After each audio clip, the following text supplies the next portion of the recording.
Assalamualaikum warahmatullahi wabarakatuh. Waalaikumsalam warahmatullahi Waalaikumsalam warahmatullahi wabarakatuh. Bismillah, alhamdulillah, wassalatu wassalamu ala rasulillah, amma ba'du. Qala rabbi shrah li sadri wa yassir li amri wahlul 'uqdatam min lisani yafqahu qawli. Allahumma iftah lana hikmataka wansur alaina min hazaini rahmatika ya arhamar rahimin. Rabbi zidna ilma warzuqna fahma radina billahi rabba wa bil islami dina wa bi muhammadin nabiyya wa rasulah. Ada di sekalian, pada pertemuan kali ini pertemuan ke-6, ya. Kita membahas tentang agama dan ilmu pengetahuan. Namun sebelum saya membahas materi, pertama pada mahasiswa yang masih belum mengerjakan tugas, diharapkan segera mengerjakan tugas karena ini akan berkaitan dengan nilai tugas mandiri. Dan bagi adik-adik yang sudah mengerjakan tugas, nanti akan dinilai lihat pada akhirnya saat UAS ya. Terus eh, selain itu, saya mau bertanya apakah ada mahasiswa yang mau presentasi? Zahari ada nggak Zahari nih? Windy, Windy nggak ada ya? Maya Purwaningsih, Siti Jahro, Syahrul Jaidan, Fitria. Saya Pak. Iya, dibuka kameranya. Eh, ada yang mau presentasi nggak? 10 menit presentasinya. Di WA aja nggak apa-apa. Di WA grup, ntar dibuka linknya. Kalau nggak ada, saya langsung ngebahas ya. Mau di-share screen sama saya. Ntar saya absen sesuai dengan yang buka kamera ya. Yang tidak buka kamera mungkin yang nggak di absen.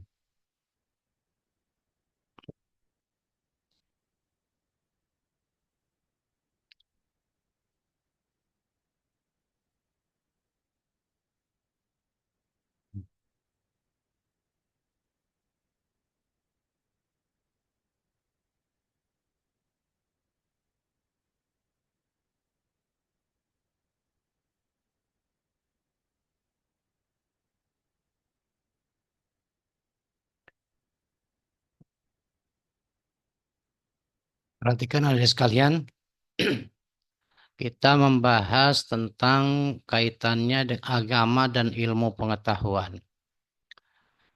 Di dalam agama Islam, ilmu pengetahuan itu sangat dihargai, gitu ya. Artinya orang-orang yang berilmu itu diangkat oleh Allah beberapa derajat. Ini gambaran bahwa Al-Quran sangat menghargai orang-orang yang berilmu. Sebagaimana firman Allah Subhanahu wa taala di dalam surat Al-Mujadilah ayat 11 ya. Yarfa'illahu alladhina amanu minkum walladhina utul ilma darajat. Bahwasanya orang-orang yang berilmu, orang-orang yang beriman akan diangkat oleh Allah derajatnya sebanyak-banyaknya, setinggi-tingginya. Derajat yang kalau di dalam kitab Duratun Nasin dijelaskan itu terpaut 505 derajat. Jadi derajat dari jarak satu derajat ke derajat yang lain itu jaraknya sama dengan derajat ibaratnya bumi dengan langit. Nah, bumi dengan langit itu jaraknya sangat jauh. Dari sini ke bulan saja itu hampir berapa ratus ribu kilometer ya. Sedangkan dari sini ke matahari, dari bumi ke matahari sekitar 1,5 juta kilometer. Itu jaraknya teramat jauh. Itu satu derajatnya, belum sampai ke langit. Nah, dikali 500 berarti jarak orang yang menuntut ilmu, beriman, itu derajatnya sangat tinggi di hadapan Allah Subhanahu wa taala dibandingkan dengan orang yang tidak belajar ilmu. Ilmu dalam bahasa Arab diambil dari kata alima ya'lamu ilman yang berarti tahu atau mengetahui, yang dalam bahasa Inggrisnya disebut science atau eh, sedangkan pengetahuan di dalam bahasa Inggris disebut knowledge gitu ya. Ilmu adalah pengetahuan tentang bidang yang disusun secara sistematis ya, secara benar menurut metode-metode yang dapat digunakan untuk menentukan gejala-gejala tertentu di bidang pengetahuan. Jadi artinya ilmu itu ada metodenya, disusun secara sistematis. Nanti di penjelasannya di bawahnya ada ya. Nah, syarat-syarat ilmu pengetahuan, satu di antaranya adalah ilmu itu harus objektif. Nah, pada saat kita menjadi seorang ilmuwan, di dalam meneliti sesuatu, ilmu apa saja, apakah itu ilmu sejarah, ilmu eksakta, matematika, atau ilmu biologi, ilmu fisika, dan macam-macam ilmu, itu harus objektif. Ya. Tidak boleh subjektif. Karena apa? Kalau subjektif terpengaruh oleh diri kita, ya maka akan tidak maksimal, kebenarannya itu diragukan. Sedangkan kalau kita objektif, itu akan mendapatkan nilai yang optimal, ya, yang maksimal dan diakui oleh seluruh dunia dan orang banyak, gitu ya. Terus kedua, ilmu itu harus metodis, artinya ada metodenya, upaya-upaya yang dilakukan minimal meminimalisasi kemungkinan penyimpangan dalam mencari kebenaran. Jadi ada metode-metode tertentu dalam menutus perkara ilmiah gitu ya. So, keilmuan itu ada metodenya yang harus diikutin ya. Seperti Anda menulis skripsi ada metode-metodenya, jalan-jalannya, sehingga cara-cara yang telah dilakukan oleh para peneliti terdahulu kita ikuti sehingga ilmu kita mencapai kepada kebenaran. Terus selanjutnya harus sistematis. Dalam perjalanannya mencoba mengetahui dan menjelaskan sesuatu yang objektif, ilmu harus terurai secara utuh, menyeluruh, terpadu, dan mampu menjelaskan rangkaian sebab akibat menyangkut ilmu yang ketiga. Yang keempat adalah ilmu harus universal. Kebenarannya yang hendak dicapai adalah kebenaran yang universal, bersifat umum, tidak bersifat tertentu. Nah, ini gambaran tentang ilmu pengetahuan. Ya. Oleh karenanya, adik-adik sekalian, pada saat kita dalam mencari kebenaran atau mempelajari ilmu, itu sesuatu yang dianggapnya sulit, itu menjadi mudah. Sesuatu yang dianggapnya masih teori itu akan menjadi bukti nyata. Kalau di dalam ilmu eksak itu pasti gitu ya. Nah, contoh seperti alat yang kita pakai nih, komputer atau Zoom ya atau Google Meet gitu ya. Ini merupakan bagian dari cahaya ilmu yang diteliti terlebih dahulu. Sebelumnya orang yang bisa ngomong jarak jauh semacam ini itu dulu hanya orang-orang sakti yang punya ilmu telepati. Tapi sekarang semua orang bisa ngomong jarak jauh atau berbicara jarak jauh, komunikasi jarak jauh, ya, dengan teknologi yang canggih. Nah, teknologi yang canggih saat ini merupakan hasil ulama atau ahli-ahli yang terdahulu di dalam mencari atau mengungkapkan teori-teori terdahulu yang bisa diwujudkan sekarang ini. Nah, oleh karenanya, seperti Al-Khwarizmi, penemu angka nol pada sekitar abad ke-7 Masehi, ya, itu beliau sudah menemukan angka nol. Nah, angka nol itu cikal bakalnya ilmu IT ini. Komputer yang ditemukan pada sekitar tahun 1960-an itu tidak akan bisa ada saat ini kalau tidak ditemukan angka nol. Karena angka nol ini sangat berfungsi untuk on off-nya. Ya, makanya termasuk laptop, termasuk HP, Android, dan alat-alat yang lainnya, semuanya ini ada angka 0 dan 1 biasanya di dalam menyalakan itu. Itu ditemukan angka 0 itu Al-Khwarizmi oleh pada abad ke-7 Masehi. Ya. Nah, ini gambaran tentang ayat Al-Quran. Saya mau pindahin dulu nih. Ada ayat Al-Quran yang ke ini.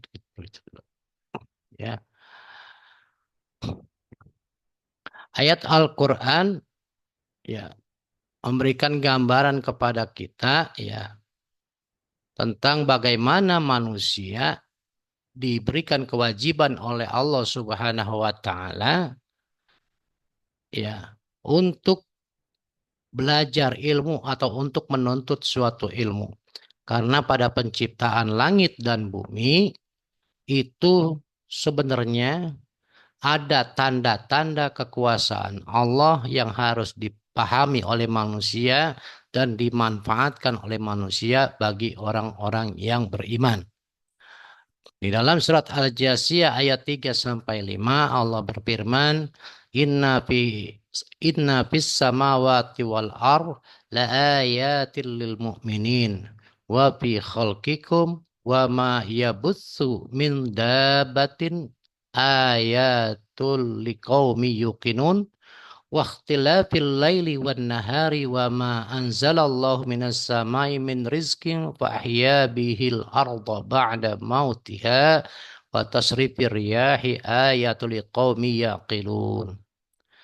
Sungguhnya pada langit dan bumi benar-benar terdapat tanda-tanda kekuasaan Allah untuk orang-orang yang beriman. Dan pada penciptaan kamu dan pada binatang-binatang melata yang bertebaran di muka bumi ini terdapat tanda-tanda kekuasaan Allah untuk kaum yang meyakini dihidupkannya dengan air hujan itu bumi sesudah matinya. Dan pada perkisaran angin terdapat pula tanda-tanda kekuasaan Allah bagi kaum yang berakal. Nah, di sini Allah menjelaskan bahwa pada penciptaan langit dan bumi itu ada tanda-tanda, ya, buat orang mukmin. Demikian pula pada penciptaan manusia, penciptaan hewan, semuanya itu, ya, tanda-tanda buat orang-orang yang yakin. Dan perbedaan malam dan siang, ya, dan hujan yang diturunkan dari langit, kemudian hujan itu menumbuhkan bumi, maksudnya menyuburkan bumi setelah dia gersang mati, atau seripiriah dan pergerakan angin itu tanda-tanda buat orang yang berpikir. Nah, akal inilah, ya, buat orang yang berakal, atau pikiran kita itulah yang digunakan untuk mencapai suatu ilmu. Makanya Anda sebagai mahasiswa Raharja ini beruntung, ya, dipilih oleh Allah menjadi orang-orang yang istilahnya diberikan kesempatan untuk menambah wawasan keilmuan atau mengisi dirinya dengan ilmu Mudah-mudahan dengan kesemuanya itu bermanfaat buat kita semuanya, gitu ya. Apalagi Anda mau dicetak oleh Allah sebagai seorang sarjana, manfaatkanlah kesempatan yang ada ini ya untuk menggali ilmu sebanyak-banyaknya di Universitas Raharja ya yang sesuai dengan bidangnya. Mudah-mudahan dengan demikian kita akan mencapai kebahagiaan dunia dan akhirat gitu. Selanjutnya dari sekalian ya, kedudukan ilmu di dalam Islam tadi sedikit sudah dijelaskan ya. Ya, penciptaan manusia sengaja dilebihkan oleh Tuhan, penciptaannya terhadap makhluk yang lainnya. Manusia diberikan akal. Nah, akal itu kegunaannya untuk apa? Untuk berpikir dan mencari ilmu sebanyak-banyaknya, ya mengetahui pengetahuan untuk kehidupan dunia dan kehidupan akhirat. Bahkan terkait dengan ilmu pengetahuan di dalam surat Ar-Rahman, Iya, Pak. Allah Subhanahu wa taala Allah Ini satu. Subhanahu wa taala berfirman bahwasanya Bahai manusia dan bangsa jin, ya masyarul insi wal jin. Ini statatum apabila kalian mampu untuk mencapai penjuru tujuh lapis langit dan bumi, maka capailah. Sesungguhnya kalian tidak akan mampu untuk mencapai penjuru langit dan bumi kecuali dengan ilmu pengetahuan. Nah, makanya ilmu pengetahuan ini ya sangat penting buat kehidupan kita. Terus agama Islam juga di sini contoh orang-orang atau ulama-ulama yang telah mencapai pengetahuan yang sangat luar biasa pada zaman kerajaan Abbasiyah dan kerajaan Bani Umayyah. Dua kerajaan pada saat itu yang di mana ilmu pengetahuan itu belum dimiliki oleh orang lain. Islam pada abad ke-7 sudah memiliki berbagai macam perkembangan ilmu pengetahuan yang sangat luar biasa. Berbicara tentang kerajaan Abbasiyah, ini ilmu pengetahuan dalam sejarah Islam, ya pada abad ke-7 atau abad ke-130, ya seorang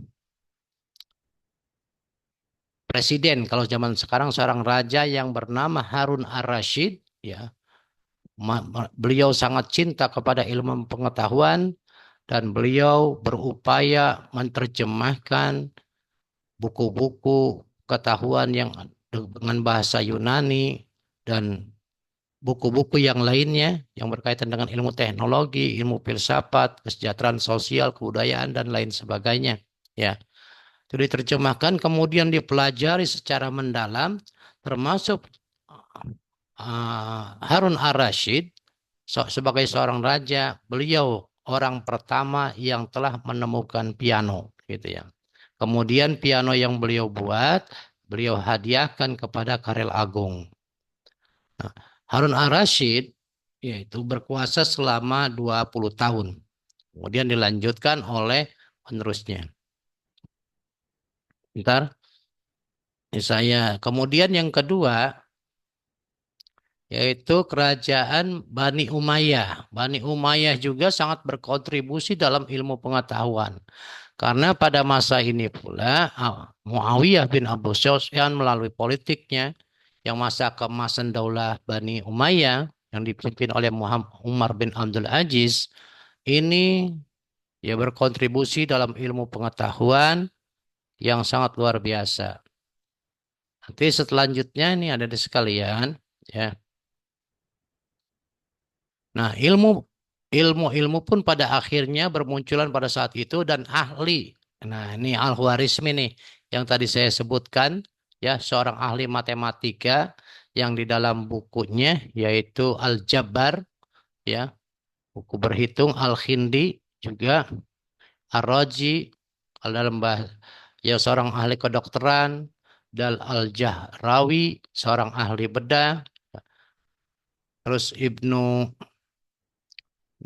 orang ahli sirkulasi darah Ibnu Sina, ya, ahli sastra Ibnu Rabi dan Ibnu Rasham, gitu ya. Ini secara jelasnya, ini mereka ini bukan cuma paham di ilmu pengetahuan, sebelumnya mereka itu rata-rata banyak yang hafal Quran, hafal hadis. Kemudian beliau mengimplementasikan ilmu-ilmu yang dalam Al-Quran yang dijelaskan secara global. Kemudian beliau temukan dan diupayakan sampai beliau menemukan ilmu pengetahuan. Nah, seperti Ibnu Hayyan pada abad 7 sampai abad 8 beliau hidupnya, masa hidupnya ya, dikenal sebagai ahli filosof, sebagai ahli kedokteran juga, ahli fisika gitu. Al-Khwarizmi tadi sudah dijelaskan, ya, itu sebagai ahli bapaknya algoritma. Nah, ilmu algoritma, ilmu matematika itu berasal dari Al-Khwarizmi. Nah, termasuk komputer yang kalian pelajari itu juga adalah bagian dari pengetahuan yang ditemukan oleh Al-Khwarizmi, yaitu beliau yang menemukan angka nol, ya, disebut bapak algoritma. Al-Khindi atau orang barat penyebutnya Al-Kindus, ya. Dalam bidang ilmu kimia, ilmu fisika, geografi, kedokteran dan matematika. Karya beliau yang fenomenal terdapat dalam bidang ilmu sains, ya, yaitu optika geometrik.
Oke.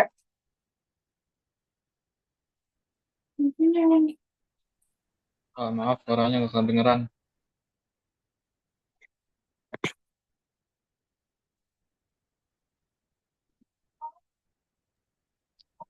Selanjutnya ilmu Haitam, Ibnu Haitam, ya.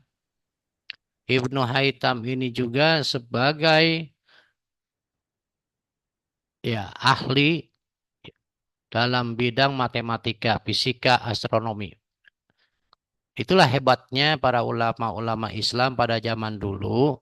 Nah, diharapkan adik-adik sekalian, ya, eh, bagi kita yang beragama Islam, gitu ya, diharapkan jangan cuma pintar dalam bidang ilmu fikih, ilmu muamalah, tapi juga harus pintar dalam ilmu sains dan teknologi. Oleh karenanya, terutama di Indonesia ini sudah mulai kampus-kampus Islam, ya, di bawah naungan Departemen Agama yang sudah memadukan ilmu agama dengan ilmu sains dan teknologi. Dan dengan ilmu kedokteran, saya lihat di UIN sudah ada fakultas kedokteran, sudah ada fakultas teknik informatika dan berbagai macam lainnya. Tujuannya untuk apa? Tujuannya supaya lahir ulama-ulama baru yang seperti pernah terjadi dari abad ke-7 sampai abad ke-12 masa kejayaan Islam. Kurang lebih 500 tahun Islam jaya, di mana orang-orang atau orang-orang lain belum memahami tentang ilmu agama dan ilmu teknologi canggih. Barat saat itu juga belum memahami ilmu teknologi canggih, tapi orang Islam sudah memahami itu semuanya. Ya, Kalau saya pernah lihat dulu film itu cerita tentang Robin Hood. Orang dalam perang salib itu ya cerita itu sebenarnya kayak seperti cerita perang salib. Orang Islam sudah pakai alat-alat modern pada saat itu. Mereka saat itu masih kelihatan tidak mengenal apa-apa, belum mengenal apa-apa. Sampai pakai alat penglihatan jarak jauh, alat teropong itu ya untuk melihat jarak jauh. Mereka bingung dengan alat tersebut gitu ya. Nah, itu digambaran bahwa Islam itu adalah eh, sangat menghormati ilmu pengetahuan. Diharapkan generasi selanjutnya nih seperti adik-adik yang kuliah di Raharja, jadi bermanfaat ilmunya buat perkembangan agama dan menemukan sesuatu hal yang baru. Iya. Nah, ini banyak seperti ilmu hayan dan lain sebagainya tadi ya. Ilmu fisika ini waktunya tinggal sedikit lagi nih, 8 menit lagi. Sangat singkat. Kemudian pada saat perang salib Islam dikalahkan oleh Raja Mongol dan juga terus perang salib juga termasuk dikalahkan. Perpustakaan Arab di Baghdad yang dinamakan Baitul Hikmah itu diambil bukunya, ya. Kemudian diambil buku-buku pentingnya kemudian oleh orang Barat dibawa untuk dipelajari dan sekarang sejak abad 12 sampai abad sekarang ini ya Islam mengalami kemunduran dalam ilmu teknologi dan ilmu pengetahuan. Sehingga pengetahuan sekarang ini dikuasai oleh orang barat. Nah, oleh karenanya pada saat sekarang ini harusnya kita kembalikan lagi kejayaan Islam di masa yang akan datang. Semoga ini menjadi tujuan para ulama yang saat ini ya tercapai ya.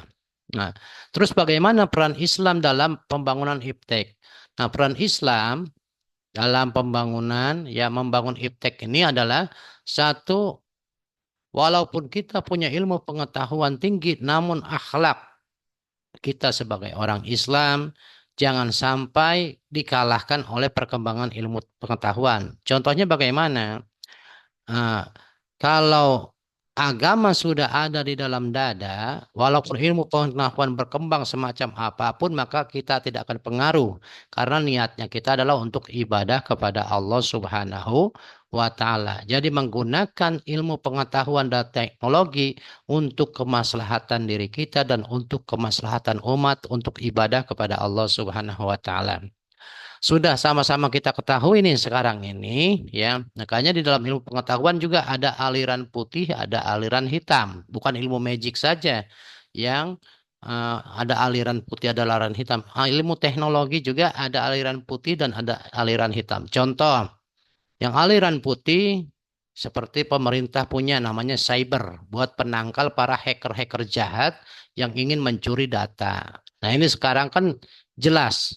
Jadi orang yang menggunakan iptek itu ilmu pengetahuan dan teknologi sebagai untuk kebaikan umat, untuk kemaslahatan negara dan bangsa itu istilahnya dilandasi dengan etika ilmu pengetahuan itu sendiri yaitu untuk kemaslahatan umat ya yang dipagari atau diselimuti oleh nilai-nilai agama dan etika gitu ya. Kemudian bagi orang-orang yang menjadikan hawa nafsu sebagai pelindungnya maka menjadikan ilmu pengetahuan dan teknologi sebagai ajang untuk menguatkan hawa memuaskan hawa nafsunya sehingga mereka digolongkan dengan orang yang pencuri data yaitu para hacker ya itulah gambaran adik-adik sekalian tentang orang-orang yang bagaimana ilmu pengetahuan itu harus dinaungi oleh ilmu agama ya dibarengi dengan ilmu agama.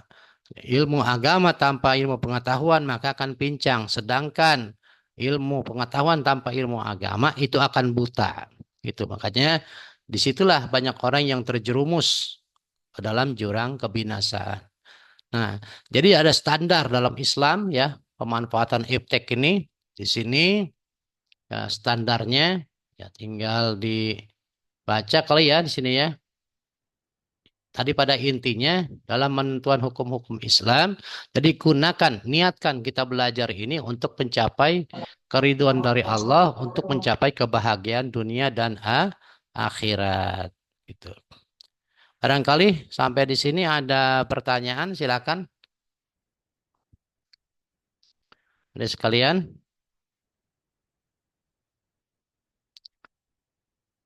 Nah ini nanti tugas soal-soal ini adik-adik sekalian di pertemuan ke-6 nanti akan saya buka langsung dijawab semuanya ya. Ini tugas individu karena ini sangat mendukung Anda. Jadi kalau masing-masing ada mahasiswa yang malas tidak mau mengerjakan, nanti kalau nilainya jelek itu bukan salah saya. Saya sudah memberikan arahan ke semuanya.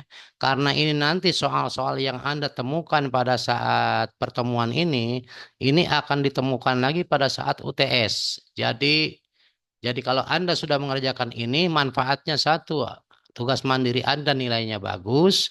Yang kedua, nanti pada saat UTS Anda minimal sudah belajar. Walaupun nanti pada pertemuan 7 terakhir saya akan memberikan kisi-kisi, bagi orang yang tidak belajar itu pasti akan mengalami kesulitan. Sedangkan bagi anak-anak yang sudah mengerjakan soal ini, insya Allah akan memberikan kemudahan dan dia sudah pernah bayangan.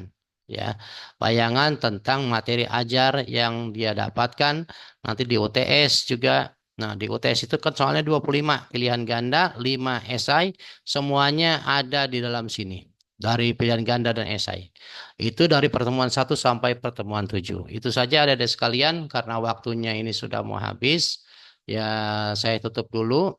Assalamualaikum warahmatullahi wabarakatuh. Waalaikumsalam Waalaikumsalam warahmatullahi warahmatullahi wabarakatuh. wabarakatuh. Mana Ya, Pak? ya, Absen, absen. sebentar, belum diabsen, semuanya belum diabsen. Nah, ini mau diabsen nih. Jadi yang buka kamera aja ya yang diabsen bersama saya. Siapa? Ini Abdul Muhid, ada enggak? Abdul Muhid, Hadir Pak. Faisal, Hadir Pak. Pasa, Hadir. Faisal, Hadir Pak, hadir. ya. Maya, Maya, Hadir Pak. benar. Ada. Muhammad Satria, Hadir. Zahri, Hadir Pak. terus Agustin, enggak ada ya? Hadir Pak, hadir. Agustin hadir.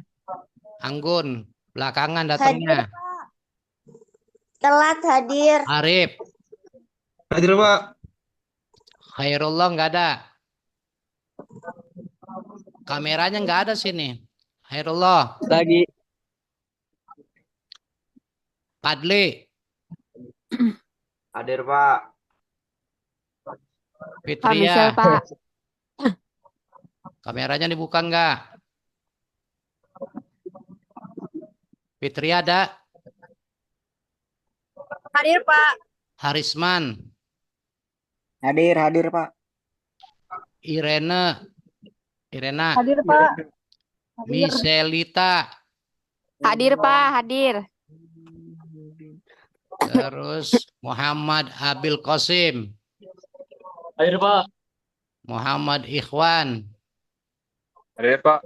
Muhammad Fadilah, Hadir Pak. Hadir.